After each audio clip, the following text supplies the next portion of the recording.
I don't understand how you say you've been to prison, you learned from that, and now we're here with somebody being hit over their head with a bottle.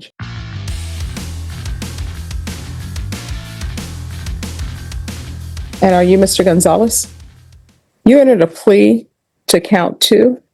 According to your plea bargain agreement, punishment is to be assessed at a cap of 10 years in the prison. There's a $2,000 fine. The state is opposed to your application, and they're taking in consideration 2025 CR 012507. Okay,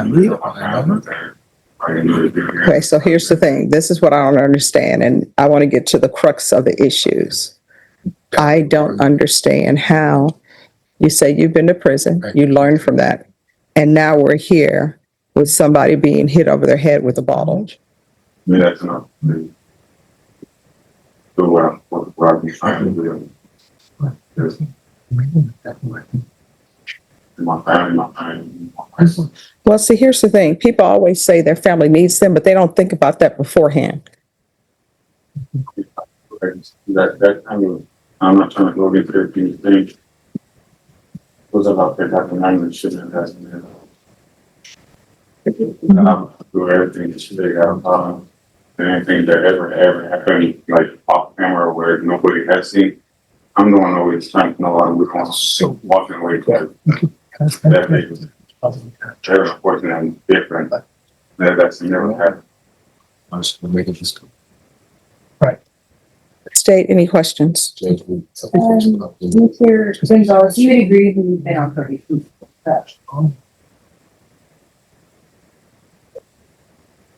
Well, in 2007, you were on probation for theft, is that correct? Part of it is it's a question. You can't recall. Okay, would it surprise you to learn that you were put on deferred adjudication and that probation was later revoked? You can't remember? I'll get up. Was that juvenile? I've grown up a lot. I've grown up a lot. I was 16, 17, I was born. And then in 2009, how was it open? Okay, and you recall the conviction of your life?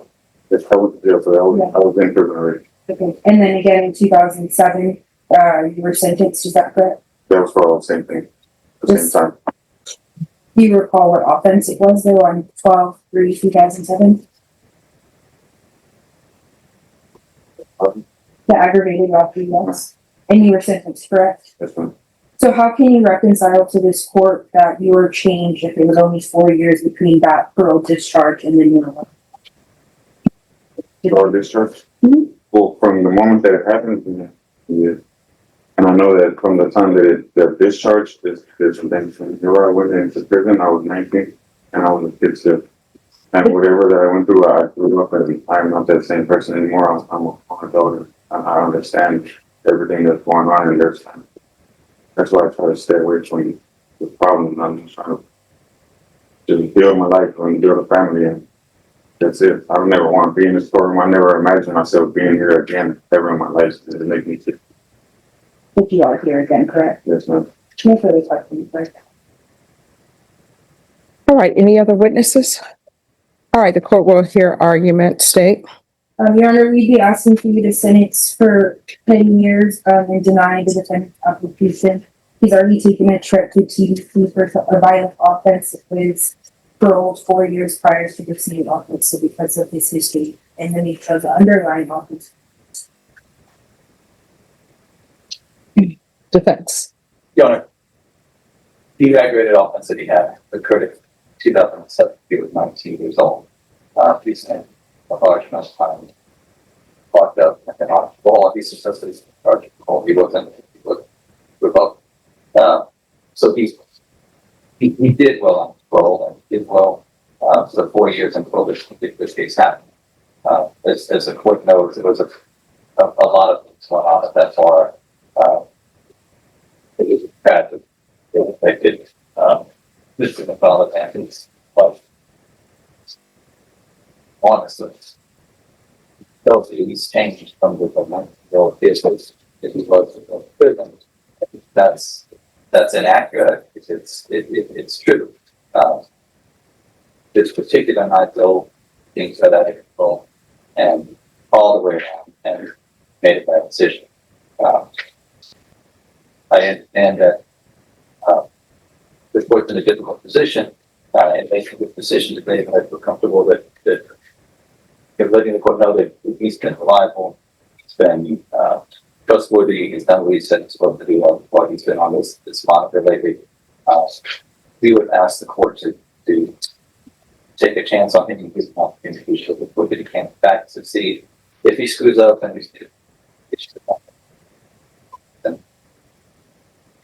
but I don't believe that's going to happen. He and his family both position successful. All right. This is what I'm going to do. I'm going to have you come back here tomorrow at 9. Attorney, you need to be here exactly at 9. And at that time, I'll give you my decision. All right. Thank you. Ms. Ferguson, if you can give them a reset form for 9. Thank you. Much later. For your hand.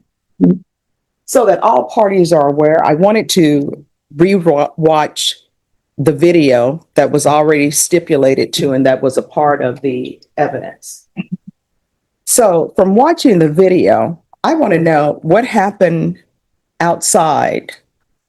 Well, because there's no video outside. Correct. So everyone is outside, and then all of a sudden, there is something that happens, and everybody's angry, and there's a fight that happens inside. Have you had a chance to watch this recently? No. I've seen, in the beginning, I've seen all the video, and then the only part I've seen recently is the inside part. All right, you can load that up. And I can tell you both, the reason why I'm asking that question, because there are sometimes that things occur off camera, but from watching the video, it appears that something happened outside. I don't know what happened outside because there are no videos for outside. I only see what happened inside. It didn't happen outside, it was the other altercation. If the court would, I'm not sure how No, far they're back. going to show you Okay, the I video. wasn't just how far back. I wasn't sure how far back the court went. But there's a portion where the complaining witness goes out, and he's at the door. Oh, no. I'm and just he's back. trying to figure out from him what happened outside. Okay. You remember? Just to clarify, Judge, you want it on the big screen, right? Yes, so that he is able to see.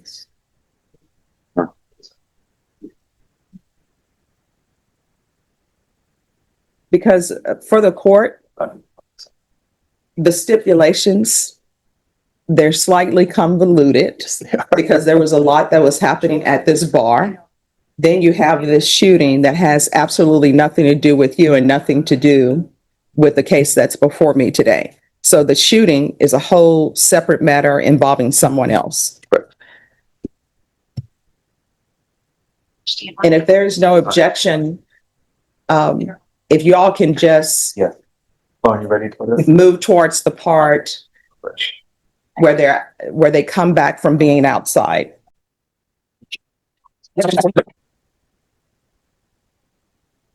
So you can pause it. So what are you saying happened outside? Because the only thing I see is this, the actions you took. So I'm trying to figure out what happened outside that the two women appear to be very angry and they're approaching him. So that's what I want to know. We went outside. We were like, there was a previous altercation that happened. And my mother-in-law that was like right by me with the sleeveless shirt next to the guy. It looks like a pool stick in the back. All right, if you can, yes, rewind, please. She took me outside after the first incident. So, just 1 second. Pause right there. Who is that lady there who's coming towards the gentleman in the hat? It's my wife. That's your wife? All right, and then if you could keep it moving forward, please. Pause. Who is that person there? That's the ex-girlfriend of my sister-in-law that passed away. Okay. All right. Thank you. So what were you saying?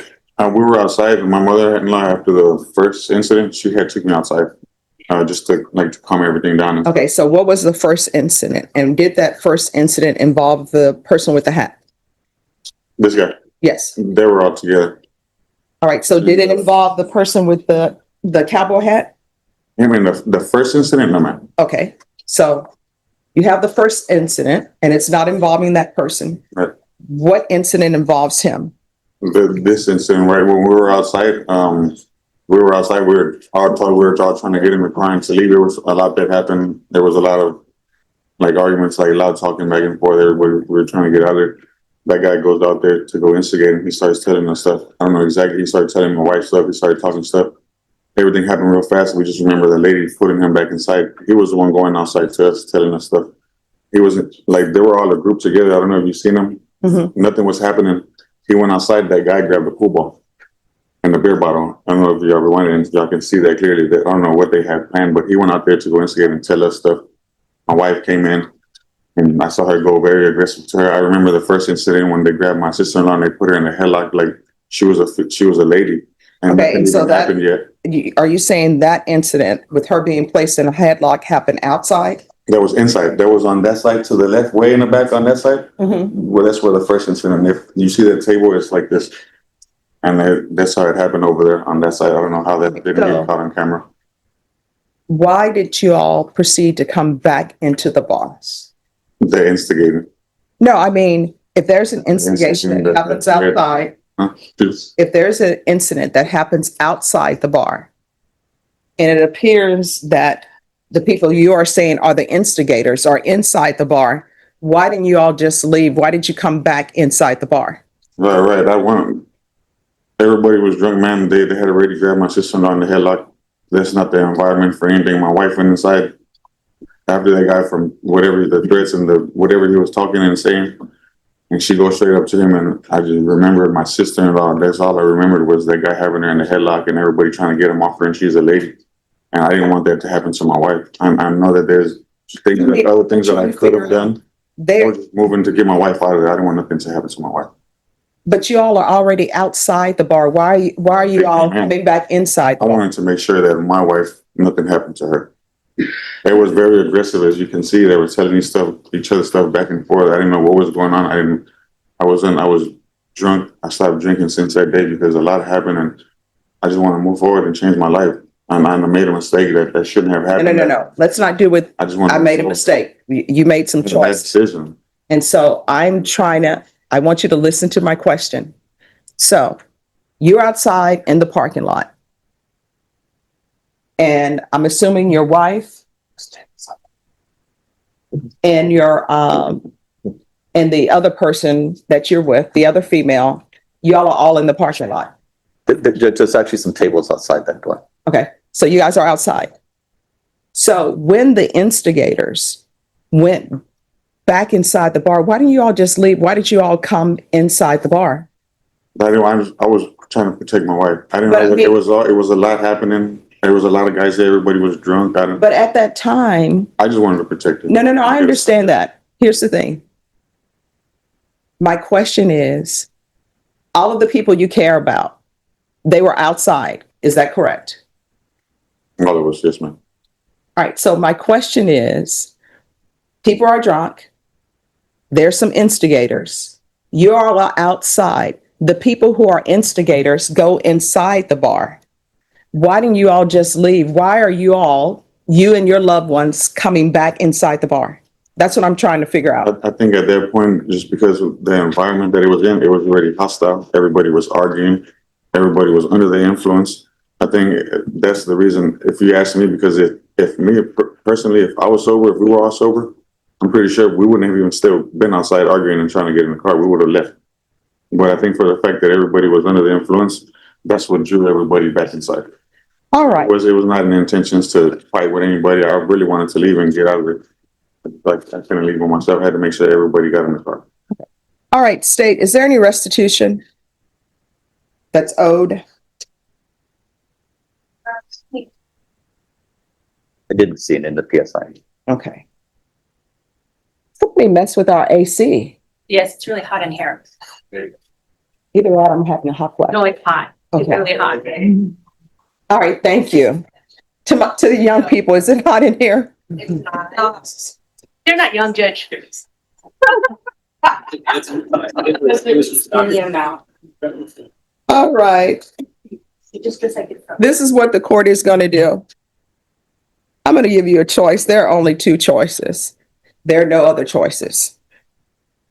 One, I will grant your application for deferred adjudication, but as a condition of your probation, you're going to have to do some jail time, and that will be 90 days.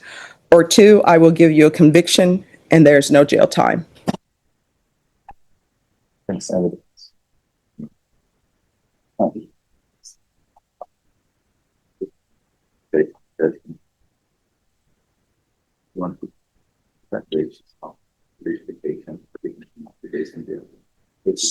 pretty inside. If you repeat the adjudication, you can convict them of your record.